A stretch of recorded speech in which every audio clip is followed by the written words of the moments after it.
Eddie, what's good with you? Nothing. No, I'm good. Everything's straight. You know what I mean? I'm in here at the CA Boxing Gym. Got the youngins, about to work with them a little bit, give them some, try to drop some jewels. Tell them where to find you at. Huh? Tell them where to find you at. Where to find me at? You can find me at Fast Eddie Chambers on Instagram, at Fast Eddie Chambers on Instagram, same thing on TikTok, and I have a YouTube channel, y'all. It's called Fight Like a Pro. Check it out. Some important stuff on there, boxing. Trust me. Give me the address to the gym too. The address. Oh, I almost messed up. 221 Broad Street, Florence. Florence, New Jersey. Huh? Florence, New Jersey. Florence, yes, New Jersey. I'm sorry. Florence, New Jersey. All right, Eddie, we got some big fights coming up, right? Yes, we do. All right, so you got Devin Haney moving up to his third weight class. You got Brian Norman undefeated coming off with three knockouts in a row. Who you favoring that matchup? I've seen Devin hurt before by a few different people at lighter weights.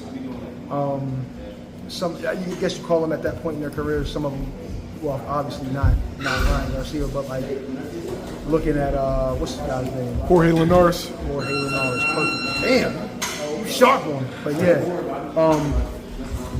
I just going up that far with a dude that's knocking out 47s and have been at 47. It's just a dangerous thing for me. And it's not like he's not a good boxer. Like he can't box. He can fight. You know what I mean? So it's dangerous. Devin Haney is a talented boxer if he sticks to the jab, but I think sometimes he's a little bit he believes a little bit too much in his power. And I think from we've seen in the past, that's a little foolish. And that's kind of what got him in trouble, I think, with Ryan Garcia. Because he was boxing well in the rounds that he didn't get dropped in, he was doing well. But going in there trying to, I'm winning, I'm doing this, I'm doing that, and then you go in behind those shots, and then you get clipped. You know what I'm saying? I think you got to stick to the rules. I would pick him in this situation in most cases, but because I don't know if he can stick to the rules, and he sometimes believe in that power too much, especially if he hurts somebody, I think it could be a bit of a problem. You know what I mean? Now, everybody talks about Brian Norman Jr.'s power, right? But what I'm noticing is how he sets up the power. He uses a lot of foot feints to get the lead left hook off, right? Now, we've seen Devin Haney have trouble against the left hook against Ryan Garcia, right? Is the foot feint the key to making Devin overreact to the left hook and possibly land the right hand? Could be. It could be. I mean, that's one of many different things you can do. You know what I mean? Maybe the jab, anything like that, getting you a little bit too apprehensive and you want to defend it or move your head into the wrong position. I mean, it all depends on how you want to set it up. But the feint in general is a good way to get the hands moving. You know what I mean? To get a reaction or to see the reaction. If Devin's looking to counter in a specific way, the feint will get him to move and show or give up his ideas. You understand what I'm saying? Like, so if I feint you, boom, and then you drop your hand or you pull back or you lift your arm, whatever those things, those are indications of what it is you're trying to set up or what it is you're trying to do. And that's very smart. And that shows that Brian Norman's more than just a puncher. Now, we've seen Brian against guys that come forward. Okay. Last guy we saw him against that kind of moved a little bit was Quentin Randall, right? Okay. So what approach should Devin take? Should he watch the Quentin Randall fight and take little tidbits? Or do you pull a Jose Ramirez where you use constant movement that possibly could nullify your offense as well, but nullify his offense? I think you got to use I think it's got to be a perfect storm of both. You got to still be you in the situation. Like, obviously, you can take from what you've seen in those two different fights and the styles that they had and what they did. But at the end of the day, you gotta be you. And sometimes that's the scary part. You know what I'm saying? Because he start having success, he start landing some shots, he might go in behind him and then get clipped. So, but I still think he should be him and use the movement. Like we saw him in the last fight, he used was with Barbosa, right? No, Ramirez. No, I mean Devin. Yeah, Ramirez. He fought Jose Ramirez. Was that who the fight? That was last fight? Barbosa fought Tio. Right. I'm crazy. But yeah, that's right. I got the two mixed up. Anyway, he used a little bit too much movement there and got a little bit. I mean, look, he won the fight, so no complaint, right? Yeah. But he used a little bit too much movement there. I think, like I said, he needs a little bit of that, but he still has to be in position to punch and land a punch. You know what I mean? And I think he can stand and use some more feints. You know what I mean? I think he does use them decently, but he definitely needs to be behind his jab. That's one of the better things I've seen that he's done. And even with Ryan, when he was behind his jab, he was doing really, really well. But like I said, he can't do too much of either one, because one way or the other, you know, he's going to get.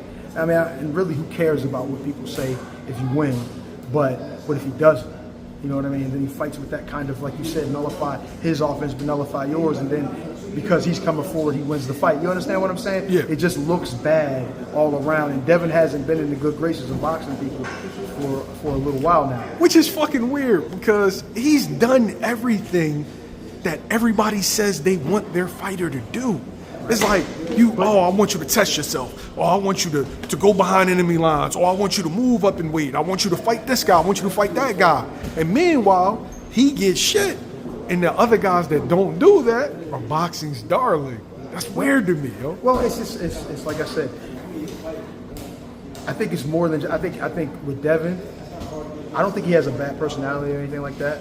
You know, I think his pop is a little rough for people sometimes, and I think sometimes being a little bit too much in the public eye, being a supportive person.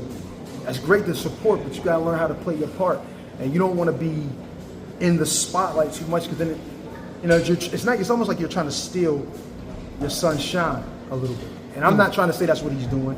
You know what I mean? I think he's supporting them and everything. And you want to see, fathers that are here and their kids' life doing the right thing.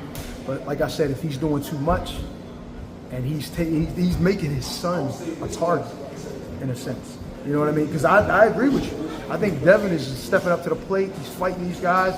He's giving what he got. You know what I mean? But I'm not saying it's his dad's fault, but I'm just saying he's still not looked at as in the most positive light. If you had to lay money on the wood, who wins that? Devin and Brian. Norman. I had to put money on it. Size difference ain't what I thought it would be. That was kind of shocking. If I was forced, I'm gonna say Devin decision.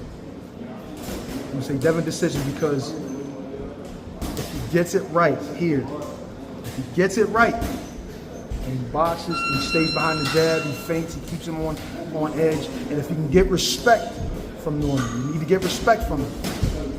I can go Devin.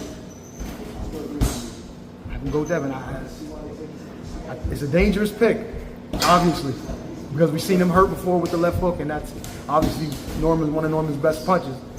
But like I said, got to go with the boxer, a smart guy, the one who can stay on the outside if he stays smart.